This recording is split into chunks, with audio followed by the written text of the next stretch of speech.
Episode 180, Inside AI Playbook. Sally Murphy interviews me, Joanne Sweeney. The primitive forms of artificial intelligence we already have proved very useful. AI is a golden opportunity. How do we ensure that this technology is regulated? The long arc of technological history is now in an extraordinary new phase. The AI 6 Podcast with Joanne Sweeney. This episode flips the script. Instead of asking the questions, I'm answering them with my good friend and brilliant storyteller, Sally Murphy, taking charge of the mic. Hello and welcome back to AI 6. This long listen is a little different. I'm in the hot seat, interviewed by my good friend, fellow author, entrepreneur and communications consultant, Sally Murphy, the founder of Welltold. My new book, AI Playbook, is now available to pre-order at aimarketingplaybook.ie. And Sally dives into the book. We talk about why I wrote it, who it's for, what surprised me during the process, and what I believe every marketing and communications professional needs to understand right now. It's personal, it's practical, and it gets to the heart of how AI is changing our work and what we can and should be doing about it. So I decided to make this epic interview with Sally into 3 parts. So here is part 1, Get to Know Me. First of all, I want to begin by letting you know what my experience of the book has been so far. And I haven't had a full experience yet because I don't have the physical book in my hands. I've read it on my iPad, I've read it on my phone. So I can't wait to have that book in my hands. And, you know, I'm not just saying this when I say, I know that this book is going to be one of the books that I annotate and have post-it notes in and dog ear, because I'm a dog ear person, I'm sorry to say, with my books. It is the book that I needed to read right now at this stage in my career as a communicator, as a storyteller, but also as a citizen of the world. I just want to let you know that I have found the book to be incredibly valuable and useful already, and I'm really grateful to you that you wrote it. What sort of initial feedback are you getting from the book and from the people who've read it? So there were around 30 advanced readers who received the copy, and I was very grateful for that because, you know, you want to know how the market will receive it more broadly. And of course, the reviews appear in the book. But generally, the feedback has been really good, and I think an element of surprise. So AI is a relatively new topic for all of us. We're all starting at AI ground zero, wanting to go to AI hero and really add value to our industry with that knowledge. So people have been expressing surprise that they were engaged, surprise that it was an easy read compared to what they expected, and surprise that they felt empowered after reading it. So, and I want it to be a gift to the market, to the people that I know. I work with communications and marketing professionals. They are my peers. I have huge respect for them. And I wanted to gift them a leg up, a head start, and career progression, feeling confident and empowered. So early feedback is good. Let's see what the mass market says. Yeah, for me, what I loved about it was I felt like you were taking me by the hand in a very gentle and firm way. You know, you tell me in the book that this is a non-negotiable. And to quote actually one of the people that you referenced, Mark Schaefer, you say that if you live in a world of fear, everyone's going to pass you by. He said those words, I think, on your podcast. So one of the things that it did for me in the book was it drove home to me that this idea of AI and how it impacts my business, my world, my communications, everything, isn't something that I can ignore because I'm afraid of it or I don't like it or I wish things were the way they were 10 years ago. It's do or die, right? So for me, in many ways, the book was, yes, you're taking me by the hand. You're taking me on this journey through ethics, through leadership, the tip sheets, thank the Lord, the glossary of terms, oh my goodness, yes, right? You go from there to tools. Like you give me everything I need. But really, it's a call to arms. Do you feel that way about it? I can only do so much, and the book will take you as far as you're willing to go. And I really wanted that level of trust in me to transcend not just me in the book, but to reverberate back to the reader and for them to trust themselves that they can lead in the era of AI. But not only that, but it's imperative that they do, because a world where there are more bots than humans is a dangerous world. A world where AI is in the hands of more people with nefarious intentions than people who are using AI for good is a dangerous world. And we need to accelerate AI adoption, because if we don't, we're going to have lots of vacuums and lots of problems. And so I was acting as that trusted guide, that trusted friend, but you're absolutely right. I can only bring people so far. They need to commit to the action in the book. And that's why there are primers, there's theory, there's a little bit of academia, but there's a lot of practice. And so remember Tricia Sweeney saying in her review, I was writing my to-do list as I was reading it. Yeah. And I was like, yes, that's what we want.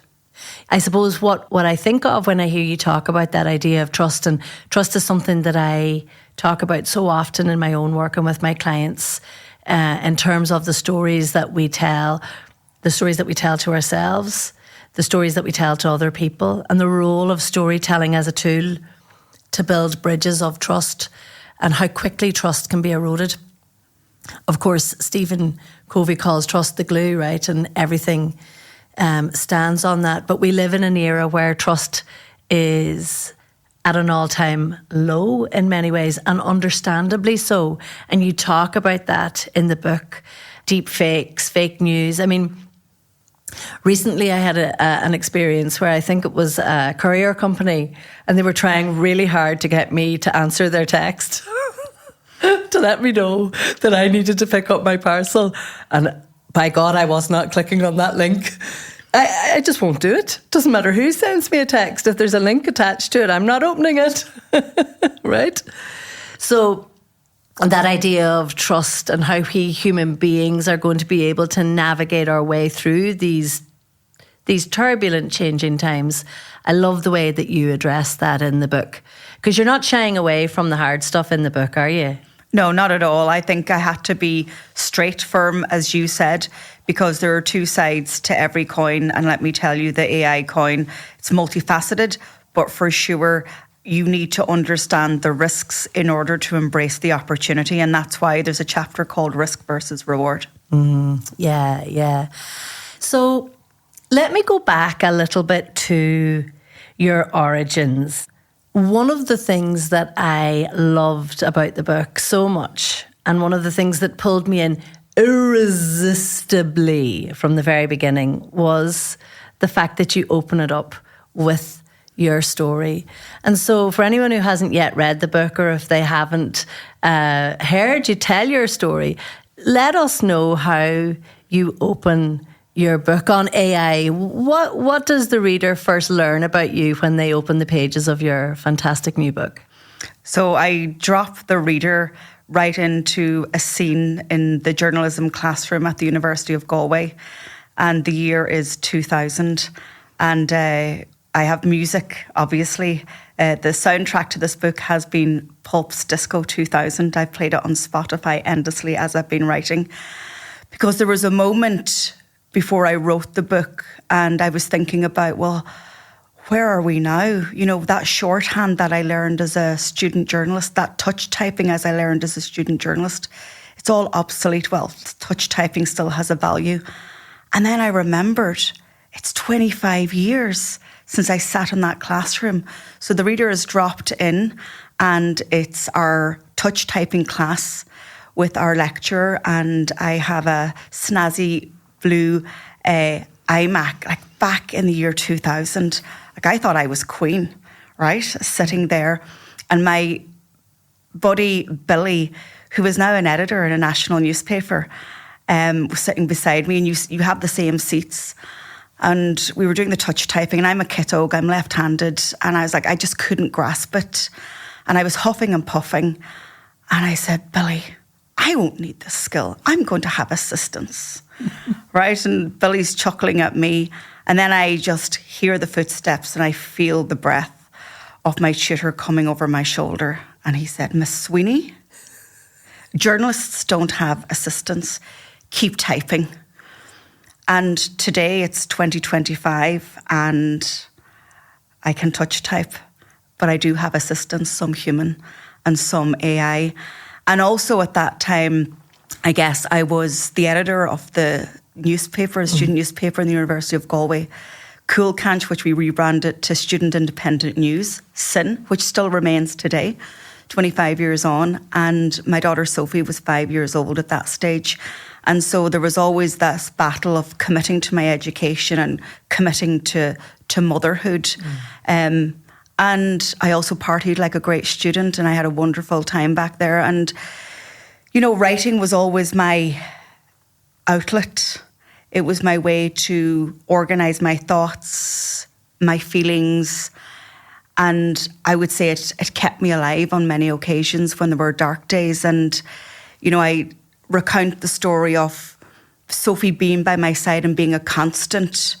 And there's a photograph in that early chapter of Sophie and I in the grounds of the University of Galway, and we're holding hands. And that was taken by an Irish Times photographer for an article that I wrote, for which I won Student Journalist of the Year.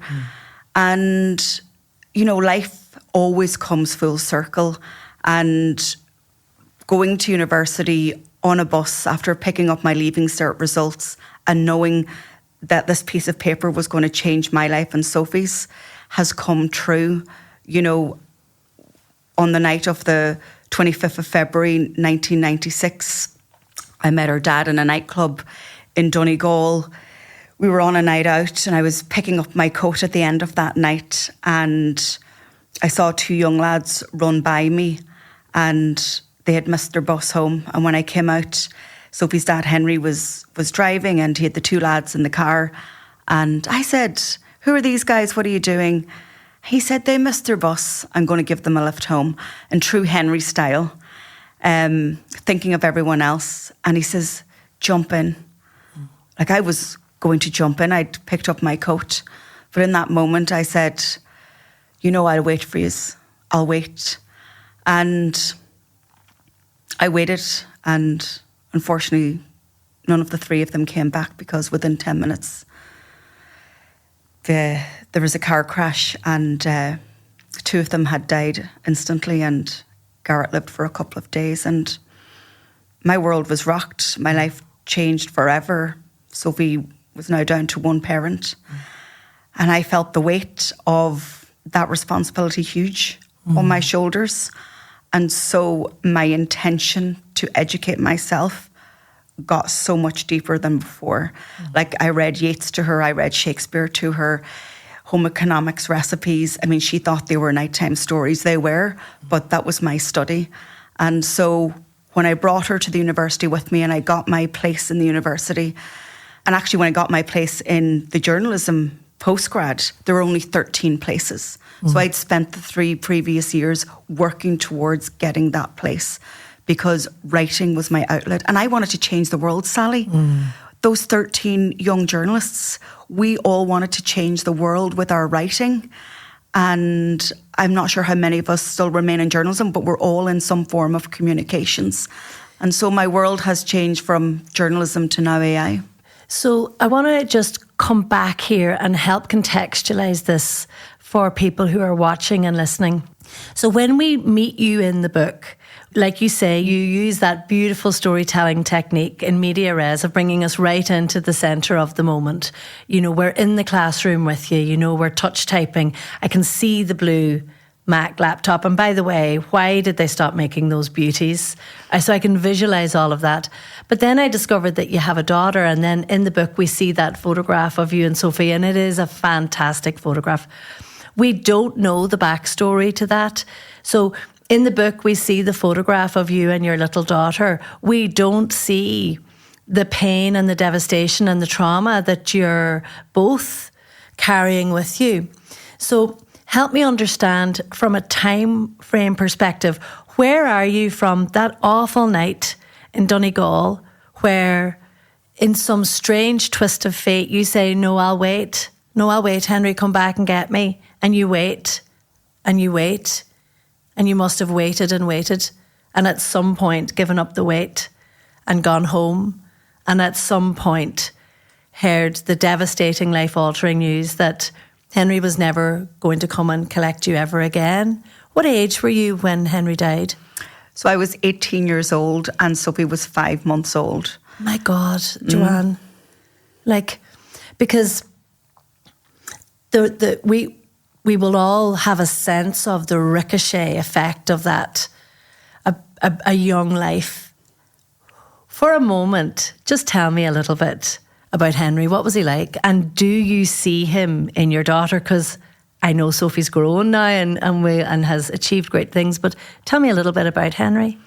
So Henry was charismatic, very outgoing, hugely caring about everybody. He worked in the Rosapenna Hotel in Downings as a sommelier, wine waiter, and everybody loved him. The regulars would come back every year from Northern Ireland, from America, and they'd wait for him to burst through the double doors from the kitchen into the dining room that overlooked Downings Bay. Yeah. And I met him. I was washing dishes in that hotel. And now, listen, I was very hot and sweaty with that industrial dishwasher, and I never knew what he saw in me, but we fell in love. He was my first love. And what did he say he saw in you? He said that he saw a beautiful energy, a beautiful person, somebody who was carefree and fun, and probably somebody who was very deep and very shy, and probably saw a lot of what nobody else saw because I was too afraid to be my authentic self. Yeah. And so you have this beautiful love affair. You're young, you're in love, you're in arguably the most beautiful county in Ireland. There's nothing better than a gorgeous Donegal man, in my opinion. Agreed. And you become pregnant with your first daughter. And how is Henry? How does he feel about that? I will not mince my words here. It was very stressful. If you think about the timeline, it is 1994 when I find out that I'm pregnant. We are just towards the end of the era of the Magdalene laundries and babies and single parents being shuttered away where nobody can see them. And so there was stigma, probably shame. But I remember my assertiveness and just my commitment to the baby to say, I will take responsibility and I will raise my child. And Sophie was born on the 14th of September, 1995. And she was a week overdue, and I'd had one doctor's appointment. I don't believe I had any scans because, listen, I was young and I just didn't really want to tell anyone. I was afraid. And she came really quickly in the end, and she was just black hair, brown eyes, just gorgeous like him. And my mother's last time seeing Henry was when he came down to pick her up and he'd bought her a car seat. And she said he was so proud and he was going to show her off to all his friends and family. And he emptied his pockets of all his money. And he says, give that to Joanne. You got to remember, there wasn't money back then. I know, yeah. There wasn't money. Yeah, it was a different world. Different world. My mother was supporting me. Yeah. You know, I was getting lone parents and he was working that job. He had some cows. As a part-time farmer. And off we went with such pride. And actually, my last conversation with him was when I said I would wait. He said, do you and Sophie love me? And I said, we love you so much. And he said, you know, you're still very sexy and you're still a great dancer. And I said, no, don't be showing off. And and off he went. And, you know, we looked at each other and never for a moment did I think that would be the last time until, as you said, I gave up waiting and finally got a taxi home. And the next morning, my mother walked in my bedroom door. And I just knew. I said, he's dead, isn't he? And she said, yeah. And Sally, I lost my hearing for 3 days. The shock. the trauma, just the emptiness of not being able to see him again. And actually, there hasn't been a day in those 26 years that I haven't spoken to him. And only as recently as 48 hours ago, 2 nights ago, I dream about him frequently. And we're in the cottages where I grew up in Downings in Larganria, and I'm at the top cottages, and I'm on the steps of a house, and he's on the pavement outside, and he's dancing. And I'm like, why are you dancing like that? He says, you know, I've never left, I'm always here. Oh my God. So that's a recurring theme that comes up, and I guess I pray to him, he's my God. And I always ask him to mind Sophie and Bobby, who was then born on her birthday 14 years later, and his grandchildren. His grandchildren. You know, there's so much pain in this story, and I feel so much compassion for you, and I know the story, but every time I hear you tell it, I'm struck by the cruelty of that experience, that unfair blow that you were dealt, the loss. You know, you're 18 years old, you've had this baby, your body, emotionally, physically, in every way, socially, culturally, there's all of this stuff that you're grappling with. You have this beautiful boy in your life, this new father, and it's taken away from you. And I feel that pain, the loss of that. And I also am struck every time I hear you talk about this or reflect on it, with the strength that is present in the telling of it, and also in the choices that you made in the aftermath of it. Because from that moment that your mother walks into the bedroom and tells you the thing that you somehow already know, because he would have come back to get you that night. There's no way he wouldn't have, and you knew that. So from that moment to the moment that that photograph is taken with you and Sophie in Galway, what's the time difference there? Yeah, so that's about 4.5 years. Yeah. And when Henry died, I just made a promise to Sophie, I will raise you the best that I can. I will give you an education, but I will educate myself first. And you will have a life as if 2 parents raised you, and I will love you like 2 parents. Joanne, do you think that Henry's death was a catalyst for that, or would you have done that anyway? I'm not sure I would have done it anyway. You know, a lot of my friends, you know, would have said that, you know, having Sophie saved me. It really grounded me. I really focused on my education. Like, I went to my principal, Cathal Green, in the Mulford Vocational School, now Mulroy College, when I was about 6 months pregnant. And I said, sir, I want to come back to school. After the Halloween break, the baby will be 6 weeks old. And he punched me on the shoulder and he said, all right, Sweeney, he said, but same rules apply. Wear your uniform, do your homework. And I said, no problem, sir. And that school really minded me. They minded me in that they saw Joanne. I came to school and I was able to be me, and not just the single parent or the teenage mother. And I flourished. And would you believe, he and Miss O'Donnell actually used to bring me to my leaving cert exams. Such was the influence of that school. And then subsequently, the influence of the University of Galway. I had support from the Students' Union. I got the cloakroom job. I got the job in Smokies, in their cafe. I, you know, got help when I didn't have a deposit, when I was moving house.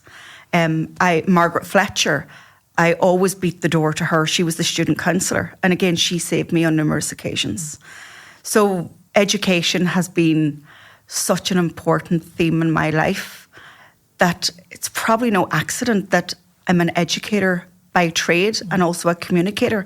And that's why I love sharing knowledge and empowering knowledge, because empowering people with knowledge, because I know what it's done for me and I'm just so generous with it. But certainly those years were tough, Sally. I mean, I think we should have other podcasts and other conversations because there's so much I could talk about. But Sophie came to lectures with me.